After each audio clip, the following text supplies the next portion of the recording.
Hey, welcome to part 4 of our 40B vertical build. If you've been with us since part 1, thanks for watching. Hope you've enjoyed it. Hope you've learned some things. Hope you haven't made fun of me for too many things. Alright, let's get part 4 started. Alright, first we're going to start off with some of my rudimentary painting skills. I think this is called the dry brush technique. You get paint on your brush and you wipe it almost totally dry, and then you just barely drag it over the surface and the texture pulls the remaining paint off. So you can see here that the texture and dragging it over is just pulling little bits of that paint off onto the background, which is exactly what I'm going for here.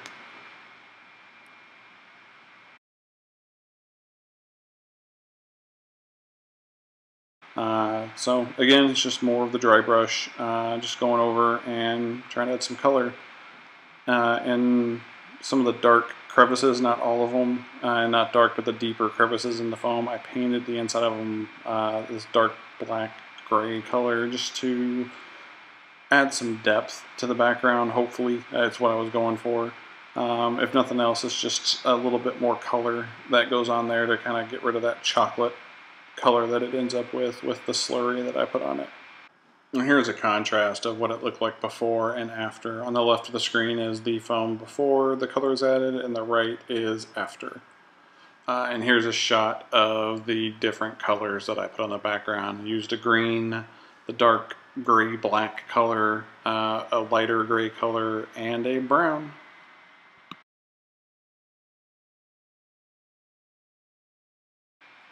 Right, next, I put the false bottom in. If you'll remember from the first video, I spent a lot of time designing this slope method of getting down to the water. Once the spray foam was in, I had put the false bottom back in several times, and the more I looked at it, the more I didn't like how much floor space I was losing in the tank. So I decided to increase the floor space and just kind of do a little 2-inch wide water feature across the front of the tank. I'll put some aquatic plants in it down the road, but I just wanted more land space for the frogs. I'd originally thought about spray foaming the top of that and painting it to be the kind of the barrier to keep the soil up, and I decided that I was not going to do that. I was tired of the spray foam. I didn't think that that kind of barrier across there would look good. So I cut it back down so it was flush and zip tied it. And then at this point I wasn't sure how I was going to solve that problem. So I just zip tied it in, cut all the ears off, turn the tops down on the inside so they're not sticking up, so they're not in the way and catching on to stuff. Cut my screening. I use the same insect screening that I did for the vent. Up top, if you watched my how-to guide on how to convert this 40B into a vertical tank. Cut it big so that it goes up on all the edges. I went ahead and cut it long enough to go down over the front because I'm going to put aquatic soil down there and I don't want it to be falling back into the big void. I had these river stones that I used in several other builds that are now just laying around. I decided that I wanted to see if I could use them as kind of the divide between the land and the water. So here you just see me, I'm just playing around with some of them, trying to find a layout that I don't hate. And actually this one right here is what I ended up going with. So I took them out so I could flatten the screen out and get it tighter, I guess, and then put everything back in the way that I had it before, mostly. There we go. Alright, yeah, I'm pretty happy with that. So that's going to be the front edge of the land area. Put some screen up top. I didn't cut it nearly as long. I didn't want it sticking up over the edge. The spray foam will help hold everything in anyway. So, and then I went ahead and cut a piece of screen to stick underneath there. It's just open egg crate under there, so I don't want frogs climbing up in there. So I wedged the screen up in there to stop them. I'll probably have to go back and secure that a little better. But this is kind of a flyby, if you will, of the tank. You can see all the colors on the background, and it just really, to me, made it seem more realistic and less like spray foam. Before I add any soil to terrariums, I always soak it first. So this is dechlorinated tap water. So I'll just pour a bunch in this tub with all the soil. This is Any Herp's version of soil. It's an ABG mix spin-off. It's the first time I've used it. I like Any Herp a lot, so I thought I'd give their soil a try. When I do soil, and I don't know that this is the right way, I don't know that there's a wrong way to do it, but I add soil a couple handfuls at a time and start pushing it to the edge of the screen just to make sure that the edges stay up and the soil doesn't fall down behind the screen and get down into the water. So I'll just go around everywhere on all the sides, put some soil in and push it up against the edge and make sure it is easier to do with two hands. Holding the camera in one and doing that was challenging.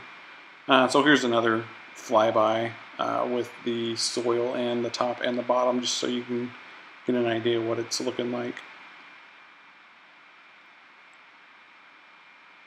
And I forgot to show, I added the aquatic heater. So cords coming out there, I did put silicone around both inside and outside of that hole to keep it from cutting on that cord. I did that several days ago, actually. And here's a sphagnum moss, just dechlorinated tap water. Drop that little brick in there, and after a few minutes of soaking in there, it does this. And then I just break it apart and let it continue to soak for a few more minutes, make sure it's good and saturated. A little bit of sphagnum goes a long way. I love this stuff. I always get good quality New Zealand sphagnum moss. It's the best.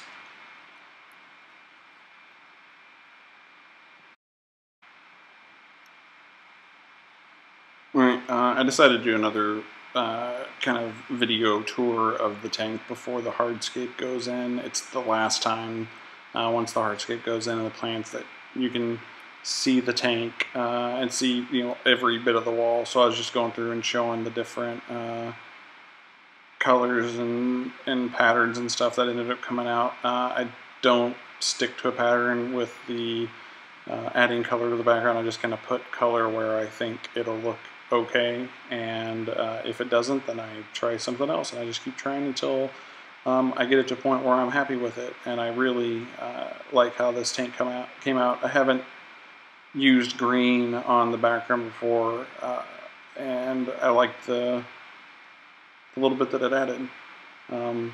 Alright, so we're going to add some sphagnum at first around the rocks in the front. Just take some of it in your hand and squeeze it. It is way easier to do with two hands. You can see there I was struggling to get it all in my hand there. Yeah, and then I just packed it around the rocks to kind of fill in the gaps some. And then I just put this shot in here just to kind of show this piece of ghostwood off. I got it from Any Herpiculture or Herpeticulture.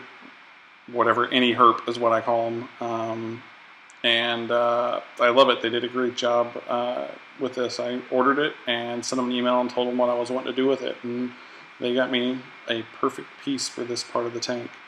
I love that little twist it has in it.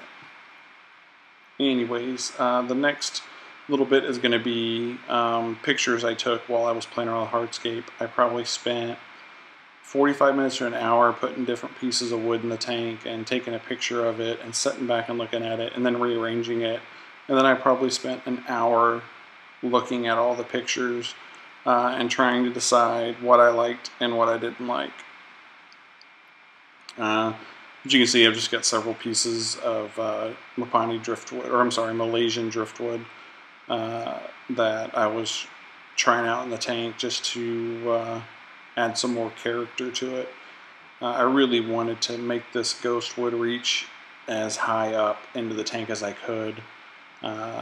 So I started experimenting with standing it on top of some of this other driftwood to push it up and not make it unnatural looking.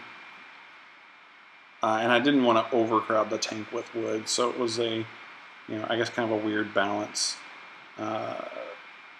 I almost went with this one. That piece of drift on the bottom has a little hole in it right there. And I was really, I must have done, this was pretty close to the final layout I decided on. I liked that bottom piece of driftwood in the corner there. So I added some soil in behind it and really liked what that did to it, and was able to then stand the ghost wood on it. And I really kind of fell in love with the 3 different layers of land that are going to be in the tank. So I covered it in sphagnum moss, and this will be the final hardscape layout for the tank. And that will conclude part 4. Part 5 will be coming soon. We'll be adding plants and lights and leaf litter. See ya.